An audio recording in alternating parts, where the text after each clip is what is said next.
Hello guys, welcome back to the new video. అమ్మయ్య final గా ఒక హర్రర్ మూవీ అయితే రిలీజ్ కావడం అయితే జరిగింది. And director by Sai Kiran, actor by Sriram గారు అని చెప్పేసి మాట్లాడుకోవచ్చు. మరి ఫైనల్ గా అయితే హర్రర్ మూవీ అయితే రిలీజ్ అయిందని చెప్పేసి అయితే చెప్పాను. కానీ మరి మూవీ అయితే ఎలా ఉంది, మూవీ బాగుందా లేదని చెప్పేసి ఖచ్చితంగా అయితే మీకైతే ఒక డౌట్ అయితే ఉండొచ్చు. మరి అవన్నీ తెలియాలంటే మీరైతే ఈ వీడియోని అయితే డెఫినెట్ గా అయితే లాస్ట్ ఎండ్ వరకు అయితే చూడండి. అంతేకాకుండా అయితే మన ఛానల్ కొత్త చూడడానికి వచ్చిన వాళ్ళైతే సో డెఫినెట్ గా అయితే మన ఛానల్ ని సబ్స్క్రైబ్ చేసుకొని బెల్ నోటిఫికేషన్ అయితే ఆల్ లో పెట్టుకోండి. ఎందుకంటే మన ఛానల్లో మూవీకి సంబంధించిన ప్రతి ఒక్క రివ్యూస్ అయితే డెఫినెట్ గా అయితే ఫాస్ట్ గా అయితే వస్తాయి. కాబట్టి so subscribe to my channel guys. కొత్త చూసిన వాళ్ళైతే సబ్స్క్రైబ్ చేసుకోవడం అయితే మర్చిపోకండి. మరి మీకైతే సింపుల్ గా క్లియర్ గా ఎక్స్ప్లెయిన్ చేయాలంటే మన హీరో యాంటనీ అయితే ఒక ఇంటికి రావడం అయితే జరుగుతుంది తన ఫ్యామిలీతో అయితే కలిసి. మరి ఆ తర్వాత నేనైతే చిన్నప్పటి నుంచి ప్రతి ఒక్క మూవీస్ లో అయితే చూసిందే ఉంటదని చెప్పేసి మాట్లాడుకోవచ్చు. ఆ తర్వాత అయితే అక్కడైతే దయ్యాలు ఉంటాయి, తన పిల్లల్ని మాత్రమే అయితే హింసించడం అయితే జరుగుతాయి. ఆ తర్వాత అయితే మన హీరో యాంటనీ తన పిల్లల్ని అయితే ఎలా కాపాడుకున్నాడు, అసలు ఏం జరిగిందని చెప్పేసి ఇదంతా మీరైతే థియేటర్ లో అయితే చూసారు. మరి మూవీలో అయితే బాగా హైలైట్స్ పాయింట్స్, అంతేకాకుండా అయితే అసలు మనని డిసప్పాయింట్ చేసే పాయింట్స్ ఏమంటే కనుక అయితే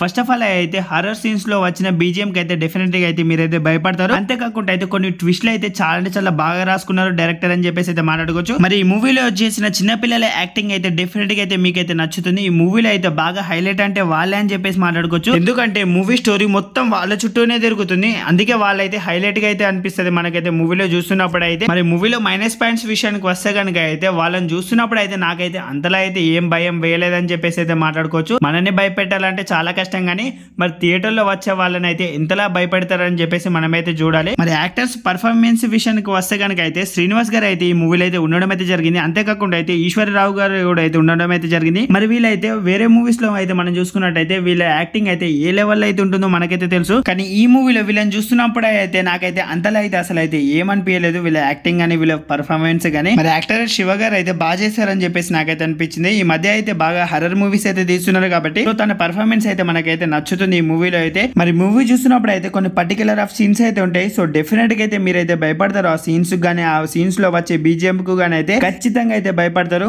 మరి మూవీ ఫస్ట్ హాఫ్ అయితే మీకైతే చాలా ఇంట్రెస్టింగ్ గా అయితే ఉంటుంది. మరి సెకండ్ హాఫ్ అయితే కొద్దిగా అయితే లాగ్ అయితే స్లో అవుతున్న ఫీలింగ్ అయితే వస్తుంది. మరి క్లైమాక్స్ లో అయితే అదైతే మొత్తం అయితే క్లియర్ అయితే అవుతుంది. క్లైమాక్స్ అయితే మీకైతే డెఫినెట్ గా అయితే నచ్చుతుంది. సో ట్విస్ట్లు కూడా అయితే చాలా బాగుంటాయి మూవీలో అయితే. మరి మూవీని థియేటర్ లో చూడాలనుకున్న వాళ్ళైతే డెఫినెట్ గా అయితే వాచ్ చేయండి. ఎందుకంటే హర్రర్ మూవీస్ ని అయితే థియేటర్ లో అయితే ఎక్స్పీరియన్స్ చేస్తేనే సో డెఫినెట్ గా అయితే అదో వేరే లెవెల్ ఎక్స్పీరియన్స్ అని చెప్పేసి మాట్లాడుకోవచ్చు. మరి మూవీని థియేటర్ లో చూడాలనుకున్న వాళ్ళైతే ఖచ్చితంగా డెఫినెట్ గా అయితే చూడండి. మూవీ అయితే మీకైతే నచ్చుతుంది. అంత దరిద్రంగా అయితే అస్సలైతే లేదు మూవీ అయితే. సో ఈ మూవీని అయితే థియేటర్ లో అయితే ఎంతమంది చూడాలనుకుంటున్నారో, ఎంతమంది చూసారో లేదో కూడా అయితే డెఫినెట్ గా కామెంట్ సెక్షన్ లో కామెంట్ చేయడం అయితే మర్చిపోకండి. మరి చూసిన వాళ్ళలో ఈ మూవీ అయితే ఎంతమందికి నచ్చిందో లేదో కూడా అయితే కామెంట్ సెక్షన్ లో కామెంట్ చేసి అండ్ మన ఛానల్ ని సబ్స్క్రైబ్ చేసుకొని బెల్ నోటిఫికేషన్ అయితే ఆల్ లో పెట్టుకోవడం అయితే అసలైతే మర్చిపోకండి. ఎందుకంటే మన ఛానల్లో మూవీకి సంబంధించిన రివ్యూస్ అయితే వస్తూనే ఉంటాయి కాబట్టి. And subscribe to my channel guys. ఖచ్చితంగా అయితే సబ్స్క్రైబ్ చేసుకుని బెల్ నోటిఫికేషన్ అయితే ఆల్ లో పెట్టుకోవడం అయితే మర్చిపోకండి. ఎందుకంటే మన ఛానల్లో మూవీకి సంబంధించిన ప్రతి ఒక్క రివ్యూ అయితే వస్తుంది కాబట్టి డెఫినెట్ గా అయితే సబ్స్క్రైబ్ అయితే చేసుకోండి. And subscribe to my channel guys.